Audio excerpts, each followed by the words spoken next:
Let's talk about SAT math and take a look at this practice problem. All right, so what do we have here? We have a polynomial equation. So our problem is a to the fourth minus 3a squared minus 4 is equal to 0. And what we want to do here is solve this equation for a. All right, so if you think you know the answer, go ahead and put that into the comment section. I'm going to go ahead and explain exactly how to do this problem step by step. All right, so here is our problem. We have a to the fourth minus 3a squared minus 4 is equal to 0. And what we're trying to do here is solve this polynomial equation for a. Now, a few things that we need to understand here. Matter of fact, it's more than a few things. The first is you need to understand how to factor polynomials. The second thing that you need to know is how to work with powers and exponents. Then you need to know something about quadratic equations and how to find complex roots. So this is a pretty sophisticated problem. It's what we call a fourth degree polynomial. Another thing that you need to know is that we do have 4 roots, and we know that by something called the fundamental theorem of algebra. So there will be 4 solutions to this equation, both real and or complex.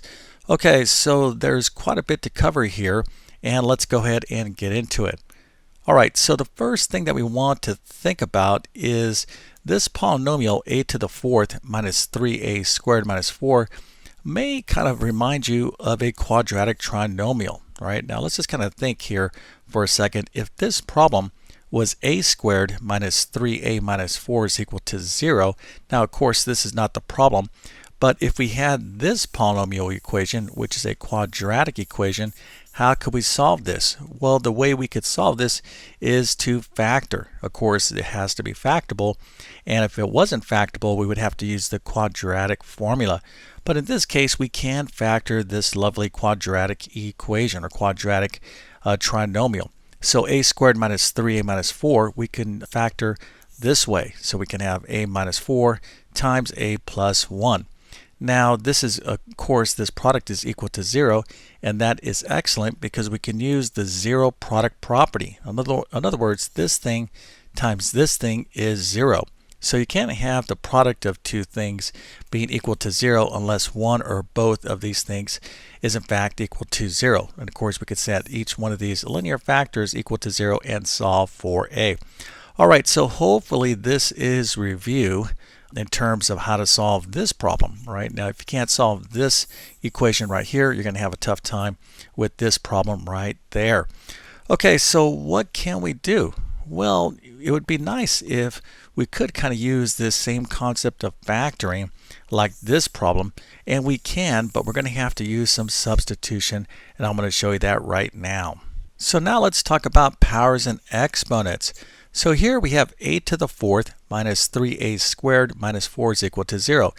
Now let's talk about a to the fourth. There is another way we can express that, and that is this way. A squared parentheses squared, right, is the same thing as a to the fourth, because when you have a power to an outside exponent, all we have to do is multiply the outside exponent to the inside exponent.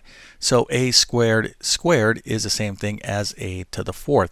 Now there's a real advantage of thinking of a to the fourth in this manner, because here we have a squared as well. So a squared squared, in other words, we have this thing right here being squared minus 3a squared, so we have a squared show up again, right? So we have this thing squared minus 3 times this thing. Of course, this thing is a squared minus 4. If you're going to be taking the SAT, you don't want to take a chance on a low score because of weak math skills. So instead of guessing on math questions, why not answer them confidently? So make sure to check out my full SAT math test prep course. It's very comprehensive with easy to follow step-by-step lessons just like this and much, much more. So if you want to check it out, just follow the link in the description.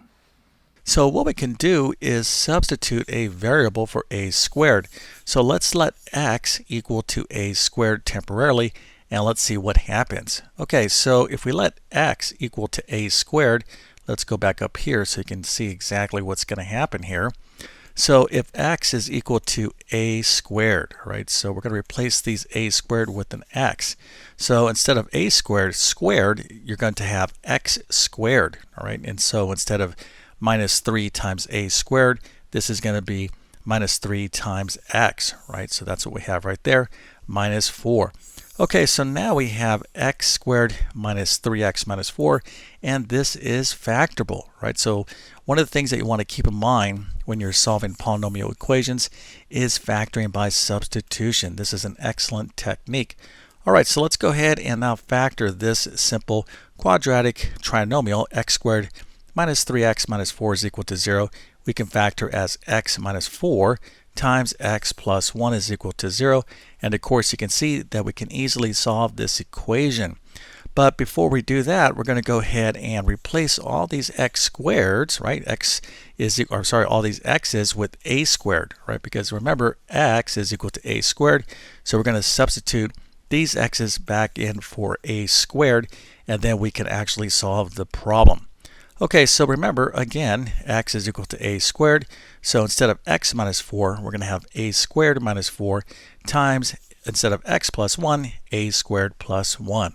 All right, so make sure that this is understandable, because if you don't understand this, well, you're kind of missing the main techniques used to solve this polynomial equation. All right, so now we have a squared minus 4 times a squared plus 1 is equal to 0. And all we have to do to solve this equation is to set both of these factors equal to 0. So let's take a look at that.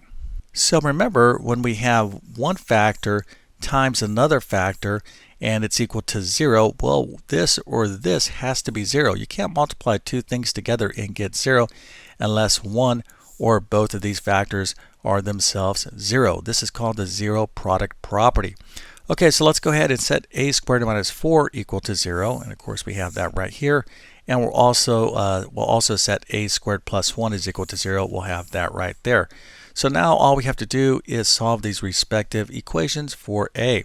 So a squared minus 4 is equal to 0. We'll add 4 to both sides of the equation. We'll get a squared is equal to 4. And we have a quadratic equation here. So we're going to have two solutions.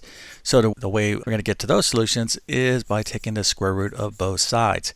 So the square root of a squared is a, and the square root of 4 is both positive and negative 2.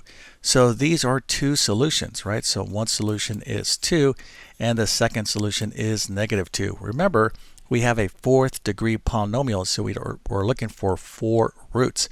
Okay, so here are 2 roots. A is equal to both positive and negative 2. So let's take a look at this equation. We have a squared plus 1 is equal to 0. If we subtract 1 from both sides of the equation, we'll have a squared is equal to negative 1. So here you have to be very careful, because we're going to be dealing with imaginary numbers. So to solve for a, we're going to take the square root of both sides. So the square root of a squared is a, and the square root of negative 1 is what? Well, this is going to be positive and negative the square root of negative 1. And by definition, the square root of negative 1 is I. All right, so here we have two imaginary numbers. Okay, so here are our 4 roots: positive 2, negative 2, positive I, and negative I. Alright, so I hope this video helped you out. And if you are preparing for the SAT and want more step-by-step practice like this, make sure to check out my full SAT Math Test Prep course. You can find a link to it in the description of this video.